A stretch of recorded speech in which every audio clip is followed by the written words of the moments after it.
Hoy día está con nosotros Esteban y vamos a seguir conversando del valor de la palabra que tiene para nosotros, darle un sentido.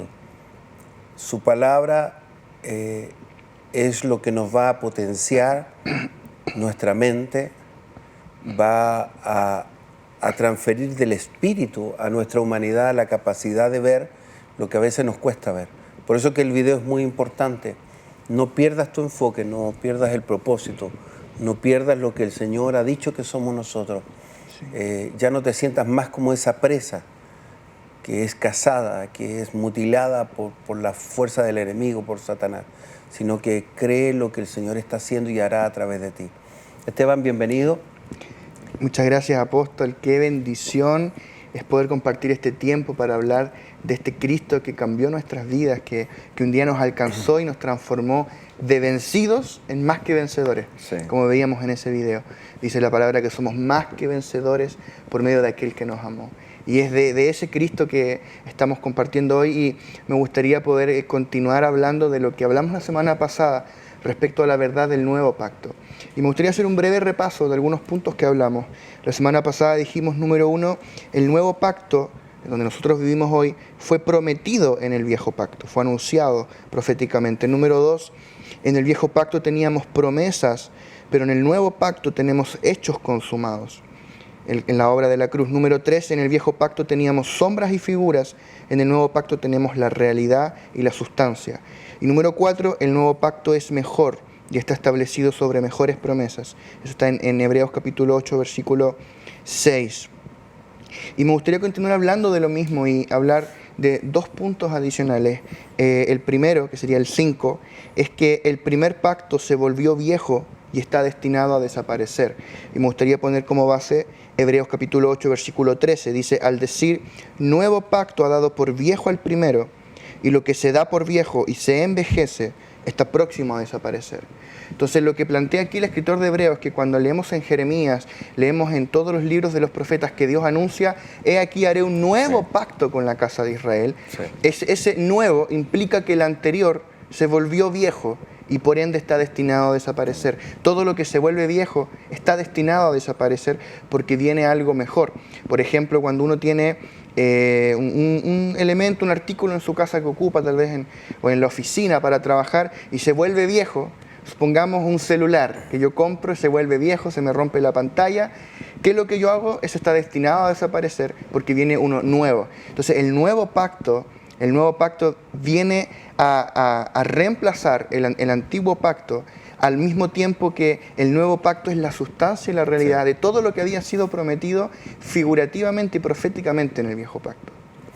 Es importante lo que el libro de Hebreos nos habla sobre el valor de lo que el Señor prometió. O sea, Dios establece una forma de operar sobre la realidad de un tiempo con la generación, pero después Él modifica. Entonces, a nosotros nos cuesta, siempre tenemos problemas con los cambios. Nos gusta mucho mantenernos en ciertos protocolos, en cierta estructura. Nos cuesta modificar nuestros pensamientos, nos cuesta cambiar. Si a ti te sientan en una silla, la tendencia natural es que tú siempre vas a ocupar esa misma silla. Claro. Y te cuesta los cambios. Hay gente que no cambiaría su vehículo aunque ya está totalmente obsoleto. Él dice, no, es que este me sirve, es tan bueno. Eso le pasa a mi papá, por ejemplo. Claro. Él se enamora de un vehículo y yo digo, papá, si hay otros de muy buena calidad, hoy día los autos son espectaculares, pero él se acostumbró tanto a una forma, a algo que él le da un valor tan grande que no ve lo que algo nuevo puede traer sobre su vida.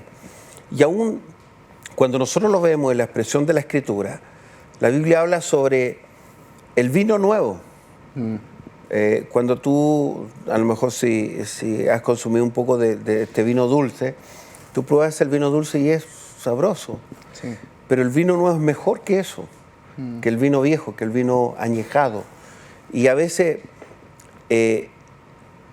nosotros no queremos probar algo nuevo porque creemos que lo primero es mejor que lo que yo tenía.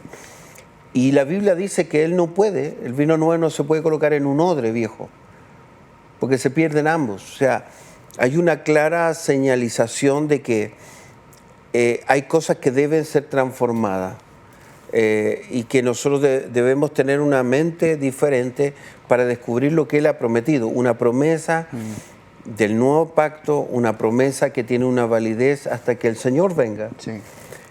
Obviamente hay cosas que van a entrar en el desuso, cosas que ya no necesitamos en el altar de Dios. Y nosotros tenemos que transicionar a esta verdad. Nos encanta, a mí me encanta leer la Biblia, sobre todo el Antiguo Testamento, sí, que tiene tanta simbología, tantas formas de expresión de la adoración hacia Dios, pero hoy día Dios nos da una adoración tan espectacular que nosotros, si le diéramos el sentido a esta adoración, nos quedaríamos con esta, sí, porque en realidad tiene algo extraordinario de parte del Señor. Primero, acceso directo. Antes había un sumo sacerdote que nos brindaba la posibilidad de poder, hoy día no. Claro. Tenemos a Jesucristo, que es el interesante del Padre, pero yo puedo ir ante el Padre a través del nombre de Jesús y no tengo el obstáculo que tenía antes. Todas las promesas fueron consumadas en la cruz. Claro. O sea, si yo empiezo a valorar que lo primero fue bueno, pero lo segundo es mejor que lo primero, sí, tengo que desechar lo anterior, sí, y tomar lo que el Señor me ha traído. Sí. Y es lo que también plantea el apóstol Pablo en una de sus cartas cuando dice, si el primer pacto fue con gloria, sí, ¿cuánto más? Y sí, ahí está el tema, ¿cuánto más no va a ser con gloria el pacto del Espíritu, el ministerio del Espíritu? O sea, si el viejo pacto de la letra, dice Pablo, fue con gloria, porque fue con gloria, sí, ver el mar abrirse, ver los milagros que Dios hacía, fue con gloria.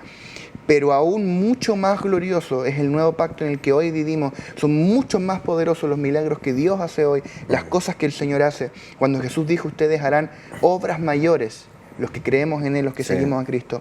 Entonces el nuevo pacto es mejor, es más glorioso.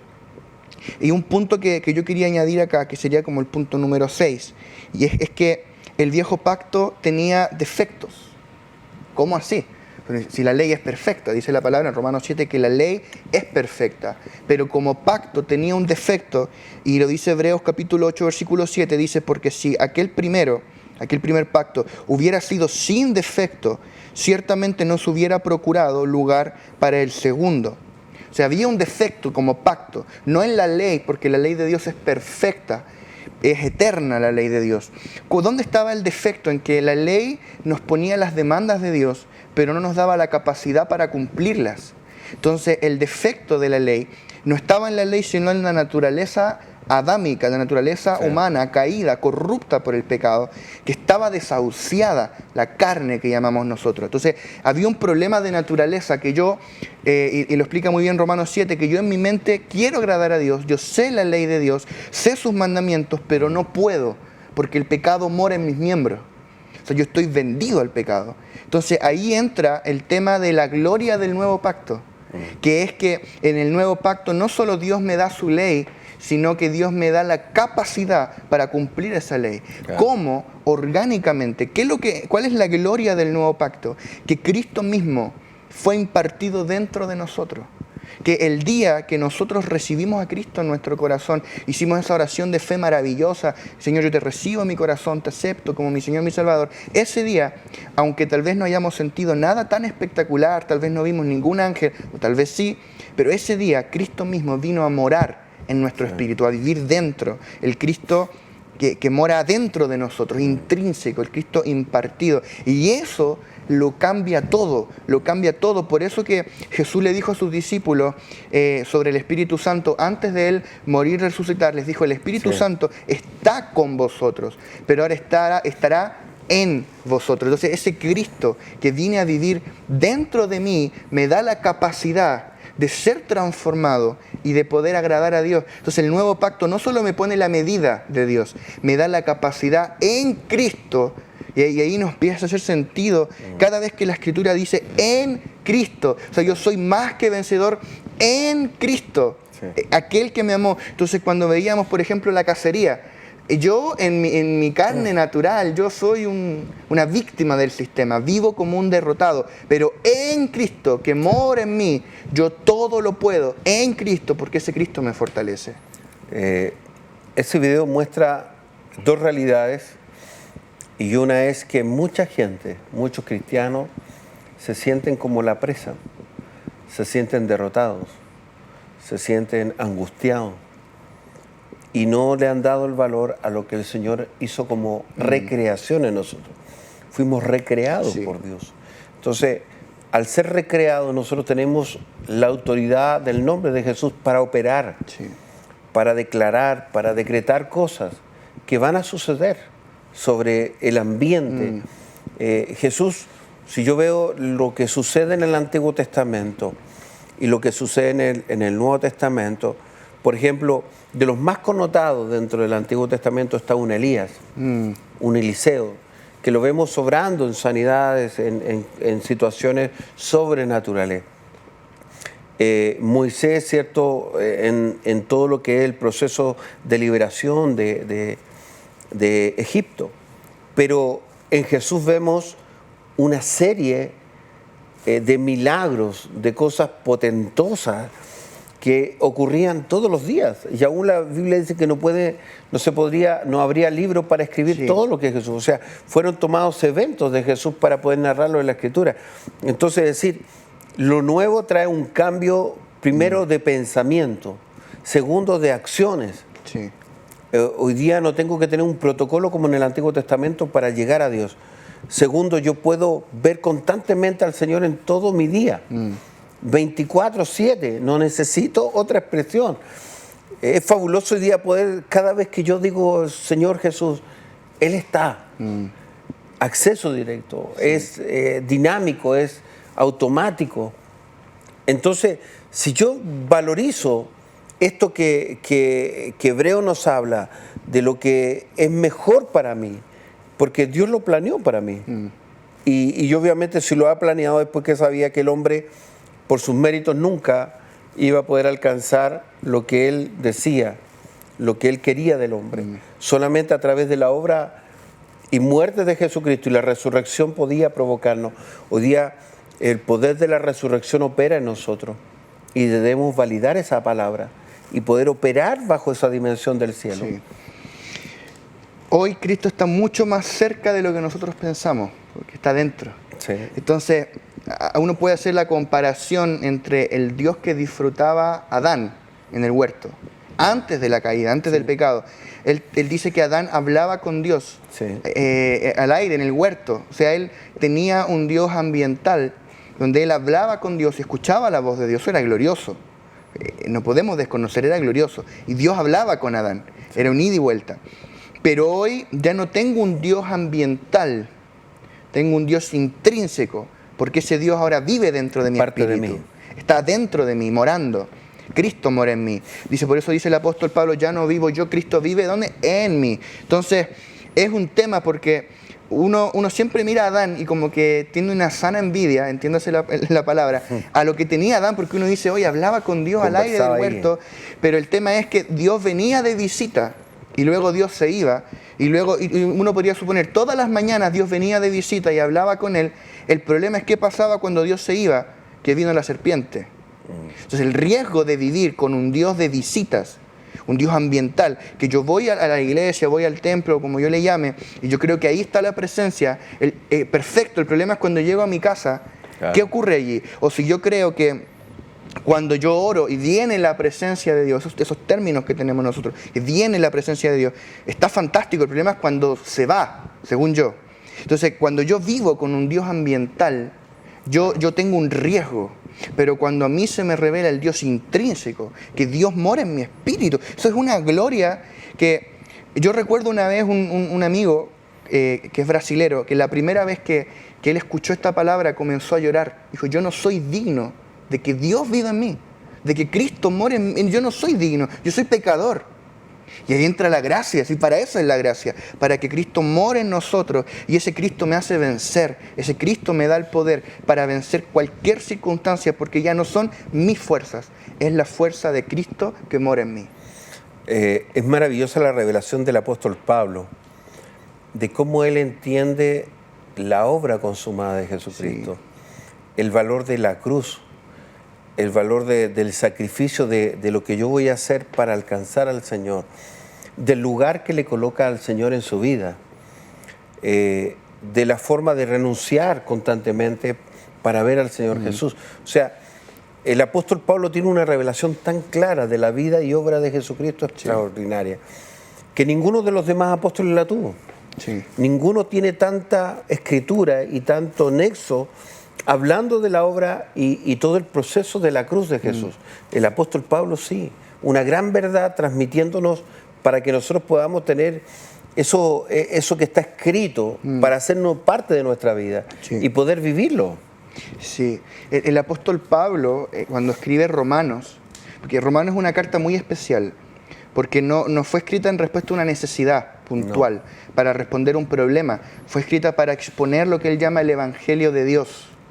Entonces él dice, Pablo, apóstol de Jesucristo, apartado para el Evangelio de Dios, no el Evangelio de un hombre, el Evangelio de Dios. Y él expone todo este tema de cómo Dios procesó a Cristo, porque uno de una progresión. Sí. Cristo primero se encarnó, es el primer paso. Sí. Segundo, él fue a la cruz, él murió, la muerte. El mundo conoce hasta ahí. Nosotros conocemos el tercer paso, la resurrección de Cristo, que vamos a mucho celebrar próximamente, ahora que se vienen estos días de la Pascua para los judíos, Semana Santa para muchos cristianos, la resurrección. Pero luego hay un cuarto paso que es la ascensión. 40 días después Cristo asciende a los cielos, se sienta a la diestra del trono de Dios. Y para muchos cristianos llega hasta ahí. Sí. Aunque eso ya es glorioso, pero hay un quinto paso y es el Cristo impartido. Sí. Dentro, que ese Cristo que está en los cielos, al mismo tiempo, subjetivamente, en la experiencia, también vino a morar dentro de mí. Ese Cristo impartido, ese es el Cristo que muchos cristianos no conocen y que es vital para transformarme en un más que vencedor en esta tierra.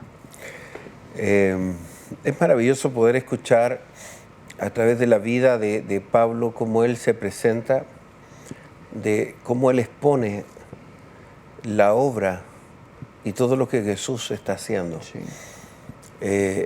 Lo que se provoca después de la ascensión. Porque Jesús habla de la promesa. Sí. Ya no vamos a estar más solos. Aún, o sea, todo va a suceder, pero Él siempre estará con nosotros. O sea, hasta el último momento de nuestra vida. Entonces, yo tengo que entrar a pensar que Dios aseguró que nuestra vida está en Él, guardada en Él. Y Él en nosotros. Cuando Pablo dice, Él mora en mí, yo tengo que darle ese sentido y vivir bajo ese sentido. Porque cuando yo tengo frío me cubro. Sí. Y si yo siempre me siento cubierto, no tengo necesidad de tener otro abrigo más cosas que me cubran, porque me siento abrigado, me siento contenido. Y eso es lo que yo tengo que empezar a ver de parte de Dios. En la promesa del Señor se hace una realidad tan extraordinaria y ese poder de la cruz operando en nosotros constantemente, el poder de la resurrección, cuando Él dice mayores cosas haré en mi nombre, está diciendo, oye, solamente propónganlo, háganlo, yo estoy en usted, yo moro en usted. El orar hacia arriba, cuando nosotros lo tenemos hacia acá, tenemos que orar hacia nosotros. Él está en mi vida y Él va a operar desde adentro hacia afuera. Exacto. El mundo no le conoce. La gente que no tiene una imagen de este Dios verdadero no puede conocer a Dios, pero sí nosotros. Creemos no solamente en estas semanas que Jesús ha muerto, Jesús resucitó y está en la diestra de Dios Padre, pero está en nosotros, está en ti y en mí. Nos vemos en el próximo programa. Que el Señor te guarde y te bendiga.